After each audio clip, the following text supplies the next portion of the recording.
Sorry. Hi. Sorry to interrupt your drawing. I just had a quick question, and then I'll get out of your hair. I'm a little bit face-blind, you see, and you are maddeningly familiar. Driving me crazy, actually. I'm sure I've seen you somewhere before, I just can't remember where.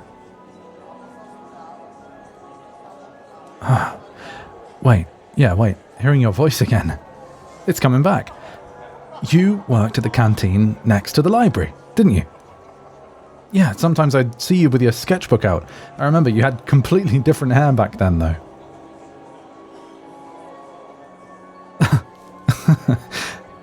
God, it's incredible that you still remember my name, let alone my order, after, 9 months now? Your coffee got me through so many deadlines, you don't even know. Yeah, it's really good to see you. What brings you here, besides filling up your sketchbook? Oh, I'm sorry to hear you're feeling glum. Didn't you want to talk about it? Well, it's kind of a slow day. No big tours scheduled or anything, and I feel I kind of owe you one, considering all those times you'd ask how my day was, and I just sit and grouse at you about classes and work partners and all that. Like, I don't think I ever properly thanked you for listening back then. Well, yeah, it was a stressful time, but not so much that I had any right to bother you about it. You were a captive audience stuck behind that counter. God, thinking about it, I was such a self-absorbed twat. PG language at the Curiosity Bay, John?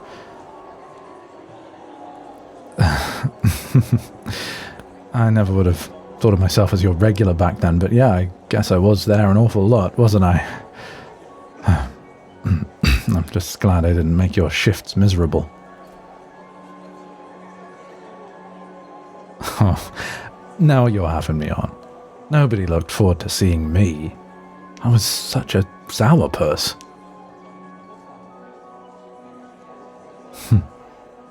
Really, you mean that?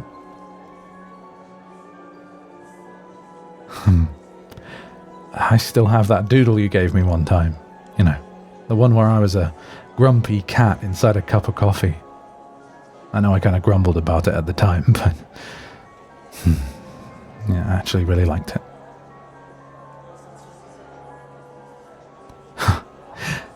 God, I can't believe I forgot your face.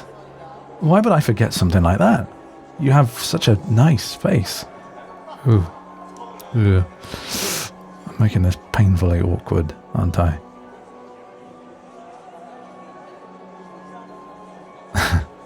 Well, I'm glad I can be an amusing distraction from your doldrums, at least.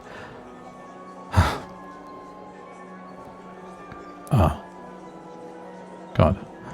I see. I'm sorry you can't visit your gran on her birthday. It's sweet that you're going to the aquarium anyway, even if she can't accompany you. And you've been sketching sea creatures for her? Mind if I take a look?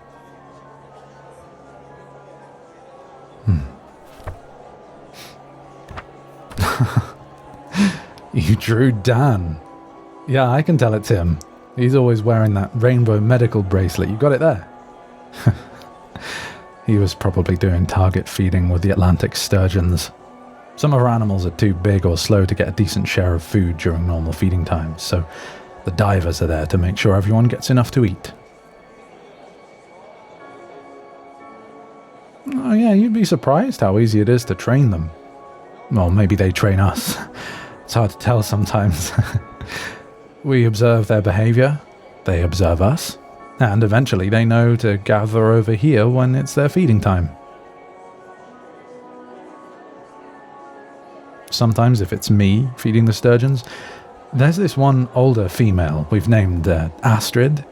She loves hugs and belly rubs. They all do to some degree, but Sometimes she doesn't even want the food first. She goes right in for the cuddling. I think she might love me a bit.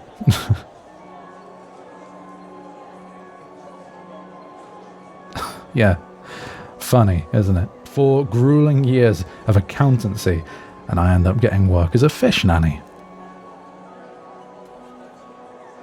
I took the job out of desperation after I graduated, but if I'm honest, it's kind of turned into my favourite thing. I used to drive my ex insane. I'd meet him for dinner and start talking about some drama between Lottie and Raymond, and he'd have to interrupt once he realised that I was talking about cow-nose rays in the coastal biomes exhibit and not humans.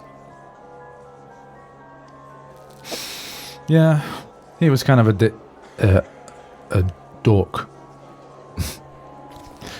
Anyway, these drawings, they're really good. I don't know anything about art, but I really like how you've captured them so thoroughly, but only using minimal pencil strokes.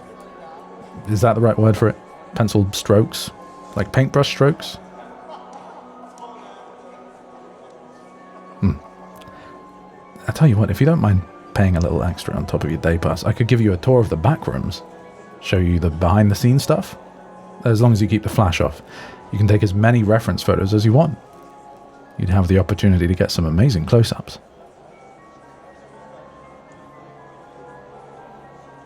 You kidding me? I'd love to. Better than standing here waiting for someone to show up and ask me a question, especially with this ruddy purgatory music putting my brain to sleep. Yeah, come on, let's get you a ticket.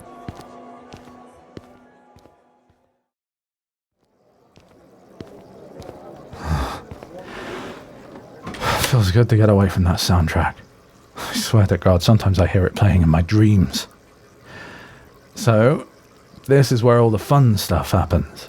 Feedings, enrichment, medical examinations, tank cleanings. Not so fun, that one. Where do you want to visit first?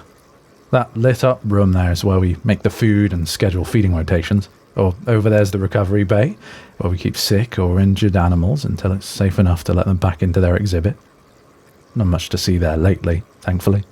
Just some anemones. Oh, maybe you'd like to see the reef tank from above? Yeah. Oh, look. Myrtle's come up to investigate us. She's our green sea turtle. Hello, my darling. I know you already ate, though. You won't fool me. Hey, be nice. Sorry about her. No, she didn't get your phone wet, did she? Good. Naughty thing. Be a good turtle. Look, pose for the camera.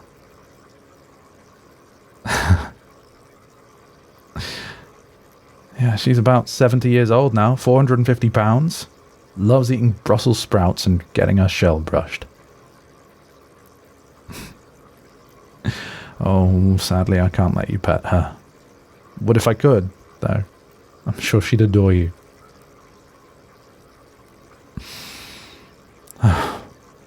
God, I've spent hours cleaning algae off rocks and vacuuming up fish poo down here. At first I hated it, but then it kind of grew on me. It's peaceful, being able to just turn my brain off and scrub the flip out of a wall while listening to some Hawkwind and vibing with the fish. And before I know it, my section's clean.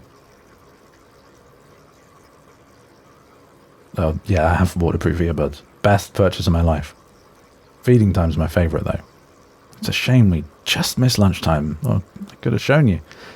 Suddenly all these creatures are overjoyed to see you. We don't just sprinkle the food in and call it good either.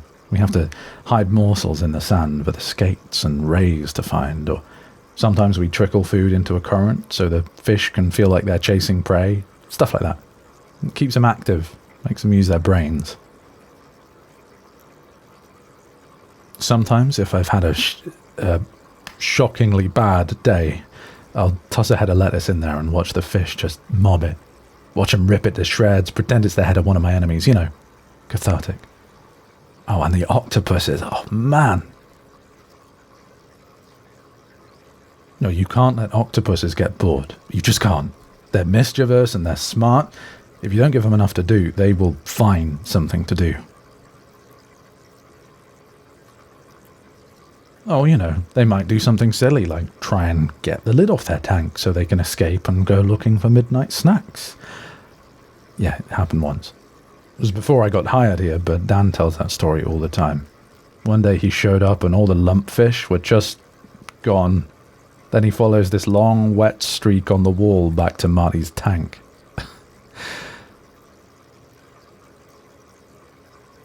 Yeah, Marty was a giant Pacific octopus. I never met him. He died of old age before I showed up, but he's legendary.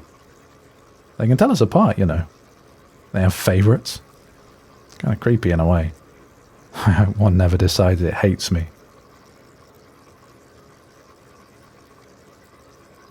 And once one of the divers went on holiday, and when she came back, you'd have thought Marty thought she'd died or something. Feeding time happened, and he didn't even look at the food. He just climbed halfway out of the enclosure, trying to grab her arms and say hello. Anyway, octopuses can actually get really depressed and even start hurting themselves if they don't have enough enrichment, so we make sure they have plenty of things to play with. We'll hide their food inside closed jars or dog toys, anything they can sit with and examine, figure out how it works. All those little suction cups, they're not just for touching. They can smell and taste with them too, so we'll smear some fish oil on the toys and hopefully that keeps them occupied for a few hours.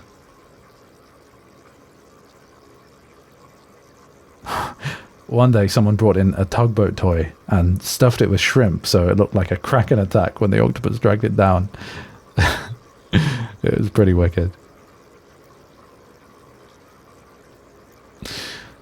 Yeah, once I lost my favourite scrubbing brush because an octopus fell in love with it.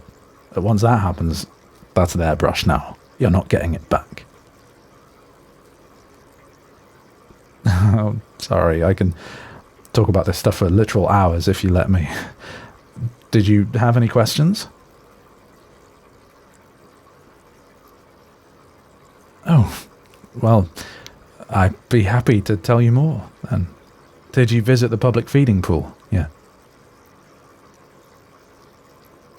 Yeah, man.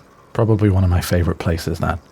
Gwen, who gives out the cups of shrimp, she can tell you all kinds of stories. I think she's been here even longer than Dan. She was there when a woman arranged a private otter feeding for her girlfriend's birthday. She had to write, "Will you marry me?" on one of the scallop shells. And when the girlfriend looked in the bucket, she started cry laughing. Yeah, I'll have to introduce you and have Gwen tell the story. She tells it so much better than I do. But, God, isn't that adorable? Forget engagement rings. Give me something creative and thoughtful like that. Anyway, the feeding tank is also where we keep some of the younger animals until they're big enough to live safely in the reef. Right now it's mostly shovel-nosed rays swimming around, but last week we put some juvenile golden kingfish in there, and guess what happened? The rays and the kingfish bonded. Don't ask me why. The rays are big friendly guys. They wouldn't hurt the fish, but they can't really protect or provide anything for them either. I don't think the kingfish are getting anything out of the relationship either, but they follow the rays around non-stop. It's so cute. I think that's what I like the most about working here. There's always something new going on. I see at least one genuinely interesting thing every day. Taking care of these creatures all the time, you see drama, romance, breakups. God, the things I could tell you about the seagulls alone. And sometimes you get animals that just hang out together for no reason. They just stay that way for years. All you can be sure about is that they're inseparable and they've seen everything together. Anyway, have you been getting some good pictures? I'm glad. I hope your grandma likes them. I know you said not to worry about it, but I hope you liked the tour, and I hope I didn't make it boring or anything while I was talking your head off.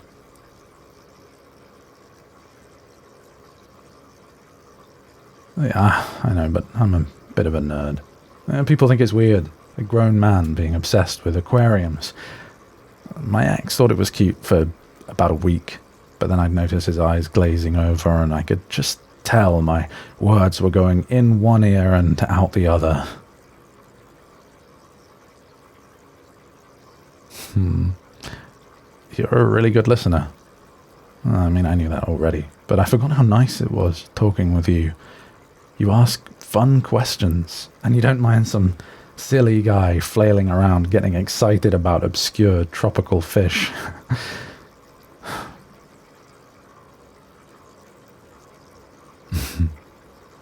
Listen, I was wondering, after my shift is done, did you maybe want to get some food or something? Be my treat. I'd love it if you told me about some of the things you were interested in. And I'll be honest, I'm sort of dying to talk to you in a place where I'm allowed to swear.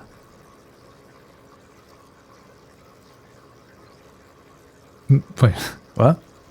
My girlfriend? No, I'm single. Astrid. Oh, good God. Don't scare me like that. Yeah, I'll have to let her down easy. Sturgeons are hardy fish, though. I'm sure she'll take it fine. But yes, a good question. I suppose it was quite relevant. And I guess if I asked you if you're single, the answer would also be yes?